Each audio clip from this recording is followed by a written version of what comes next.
नमस्कार साथियों। आज इंडिया में एक बड़ी समस्या बढ़ती हुई जा रही है। जाने अनजाने हम उसको महसूस भी कर रहे हैं लेकिन उस पर वर्क नहीं कर पा रहे। वो है हार्ट प्रॉब्लम, साइलेंट अटैक की प्रॉब्लम।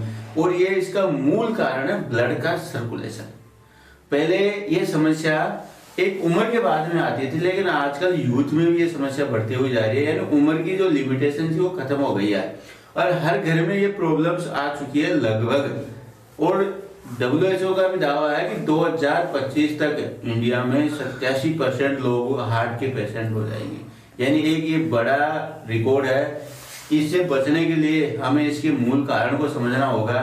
अपने बॉडी में जो ब्लड का सर्कुलेशन हो रहा है वो प्रॉपर होता है, लेकिन हमारे खाने पीने के माध्यम से जो ट्राइग्लिसरीन ब्लड में बढ़ रहा है उसके माध्यम से यहाँ चिकनाई बढ़ती हुई जा रही है ट्राइग्लिसरीन के रूप में। और हम इसको बोलते हैं बैड कोलेस्ट्रॉल।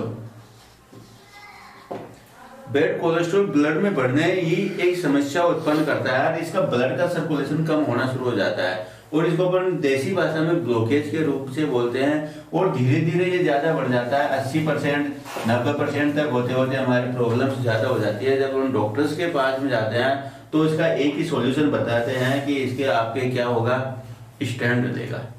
और स्टेंट डाल भी देते हैं। स्टेंट डलवाने के बाद में भी डॉक्टर्स द्वारा एक सलाह दी जाती है कि आपको ये टैबलेट को रेगुलर यूज करना है, क्योंकि वो दवा केवल ब्लड का सर्कुलेशन बढ़ाने का काम करती है, वो ब्लड को पतला करने का काम करती है और वो लगातार चलती जाती है। 2-3 साल बाद में एक और स्टेंट डल जाता है, फिर हमारे सामने समस्या और आती है और हमको भारी काम करने के लिए मना किया जाता है। और यदि आदमी प्रॉपर फिर भी ध्यान नहीं दे रहा, क्योंकि डॉक्टर सलाह देते हैं, फिर भी वो प्रॉपर ध्यान नहीं दे रहा, तो उसका समाधान नहीं होता जाएगा। धीरे धीरे लास्ट में जब प्रॉब्लम्स बढ़ती है तो उनकी बाईपास सर्जरी करनी पड़ती है। बाईपास सर्जरी का मतलब है कि डायरेक्ट के जरिए जिस प्रकार से ट्रैफिक को करने के लिए रोड बनाते हैं, वैसे ही ब्लड में भी अपने साथ हार्ट के साथ ऐसा ही किया जाता है। फिर भी हमें वो दवा रेगुलर यूज करने के लिए सलाह दी जाती है, क्योंकि वो ब्लड को केवल पतला करती है, बैड कोलेस्ट्रॉल को रिमूव नहीं कर पा रही। अब ये हर इंसान के साथ जब होता है तो वो बहुत परेशान हो जाता है, क्योंकि रेगुलर दवा करने का मतलब है एक साइड इफेक्ट और बॉडी में जनरेट करना, और साइड इफेक्ट से धीरे धीरे कई सारी बीमारियां आना शुरू हो जाती है। इसको हमें दूसरे शब्दों में बताना चाहिए, यानी ये होने के बाद में अब क्या करना चाहिए, क्योंकि बैड कोलेस्ट्रॉल है, बैड कोलेस्ट्रॉल को हटाने के लिए अपने क्या चाहिए, गुड कोलेस्ट्रॉल चाहिए। और गुड कोलेस्ट्रॉल अगर अपने प्रकृति में सर्च करें तो ये हमारे सरसों के ऑयल में भी हल्का सा पाया जाता है, अपने अलसी में भी ओमेगा 3 पाया जाता है। ओमेगा 3 ही गुड कोलेस्ट्रॉल है। अब ओमेगा 3 को अपन यूज करते हैं, हल्का सा अलसी में मिलता है, थोड़ा सा और देखते हैं तो अपनी ये बादाम में यूज देख सकते हैं, अखरोट में भी देख सकते हैं। यहाँ पे भी ओमेगा 3 के भी कंटेंट 3 प्रकार के होते हैं, ALA, EPA और DHA।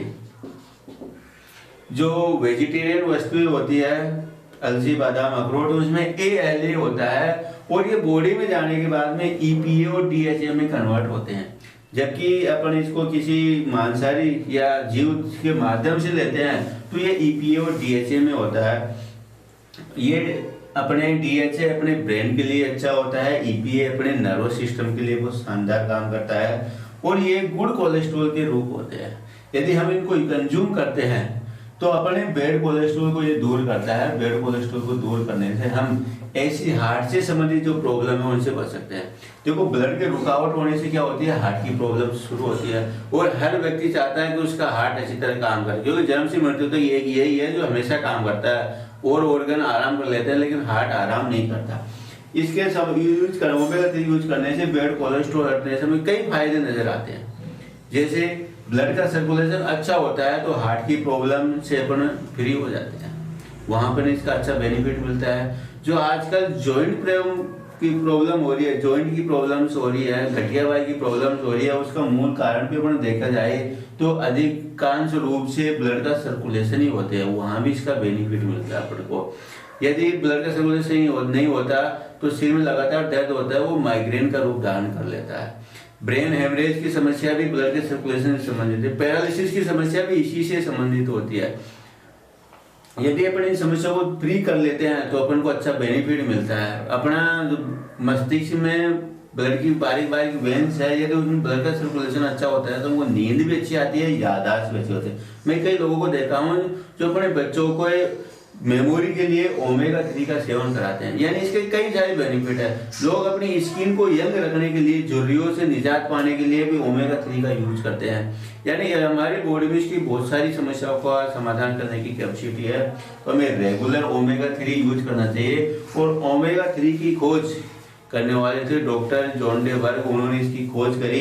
यदि अपन उन्हीं से संबंधित ओमेगा 3 यूज करते हैं तो अपन एक अच्छी क्वालिटी का ओमेगा 3 यूज करके इसको एंजॉय कर सकते हैं, अपने फैमिली को हार्ट डिजीज से बचा सकते हैं।